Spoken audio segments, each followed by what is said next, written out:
केरल में कांग्रेस सांसद और लोकसभा में विपक्ष के नेता राहुल गांधी ने कहा, मैं आरएसएस और भारतीय कम्युनिस्ट पार्टी मकसरवादी में वैचारिक रूप से और विचारों के क्षेत्र में लड़ता हूं। मेरी उनसे सबसे बड़ी शिकायत यह है कि उन्हें अपने मन में लोगों के लिए कोई भावना नहीं है। आप चाहे तो भी भाषण दें, अगर आपके मन में लोगों के लिए कोई भावना नहीं है, आप लोगों से जुड़ने और उन्हें गले लगाने के लिए तैयार नहीं हैं, तो आप नेता नहीं बन सकते। In the politics of feeling that you can put yourself in the place of a little child who cannot hear. ഇതെന്ന് പറയുന്നതാണ് മറ്റുള്ളവരെ മനസ്സിലാക്കുന്ന ആ രാഷ്ട്രീയം എന്ന് പറയുന്നത്. കേൾക്കാൻ സാധിക്കാത്ത ഒരു കുഞ്ഞു കുട്ടിയുടെ സ്ഥാനത്ത് സ്വയം പ്രതിഷ്ഠിച്ച് അതിനെ മനസ്സിലാക്കുന്ന രാഷ്ട്രീയം. I fight the RSS ideologically. I fight the CPM ideologically. ഞാൻ RSSനെ പ്രത്യയശാസ്ത്രപരമായി എതിർക്കുന്നു. ഞാൻ CPMനെ പ്രത്യയശാസ്ത്രപരമായി എതിർക്കുന്നു. And I fight them in the realm of ideas. ഞാൻ അവരോട് എതിർക്കുന്നത്, അവരോട് പോരാടുന്നത് ആശയങ്ങളുടെ ഒരു തലത്തിലാണ്. And I fight them in the realm of speech.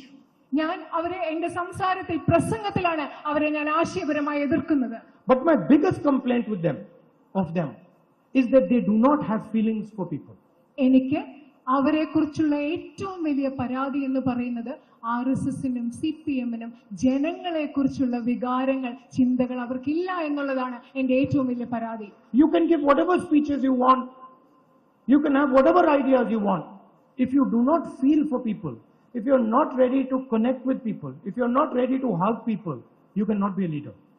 നിങ്ങൾക്ക് ഒരുപാട് പ്രസംഗിക്കാൻ സാധിക്കും, ഒരുപാട് ആശയങ്ങൾ നിങ്ങൾക്ക് ഉണ്ടാവാൻ സാധിക്കും. പക്ഷെ ജനങ്ങൾക്ക് വേണ്ടി നിങ്ങളുടെ മനസ്സിൽ സ്നേഹമില്ലെങ്കിൽ, അവർക്ക് വേണ്ടി നിങ്ങൾക്ക് ഫീലിംഗ് മനസ്സിലുണ്ടായില്ലെങ്കിൽ, അവരെ സ്നേഹിക്കാൻ പറ്റിയില്ലെങ്കിൽ, അവരെ പുണരാൻ നിങ്ങൾക്ക് പറ്റിയില്ലെങ്കിൽ, നിങ്ങൾക്ക് ഒരിക്കലും ഒരു നേതാവാകാൻ സാധിക്കില്ല. And so that is my biggest complaint, that if you're in politics, feel what people are thinking, listen to people, touch people. And that is really the tragedy in Indian politics today. Very few people are actually feeling what others are feeling. എന്റെ ഏറ്റവും വലിയ പരാതിയും Indian രാഷ്ട്രീയത്തിലെ ഇന്നത്തെ ഏറ്റവും വലിയ ദുരന്തവും ഇതാണ്. നിങ്ങൾ രാഷ്ട്രീയത്തിൽ നിൽക്കുകയാണെങ്കിൽ ജനങ്ങളെ കേൾക്കാൻ പറ്റണം, അവർക്ക് വേണ്ടി നിങ്ങളുടെ മനസ്സിൽ വികാരങ്ങൾ ഉണ്ടാവാൻ പറ്റണം, അവരെ തൊടാൻ പറ്റണം, അവരെ പുണരാൻ പറ്റണം. ഇതാണ് ഇന്ത്യൻ രാഷ്ട്രീയത്തെ കുറിച്ചുള്ള ഏറ്റവും വലിയ പരാതി എന്റെ.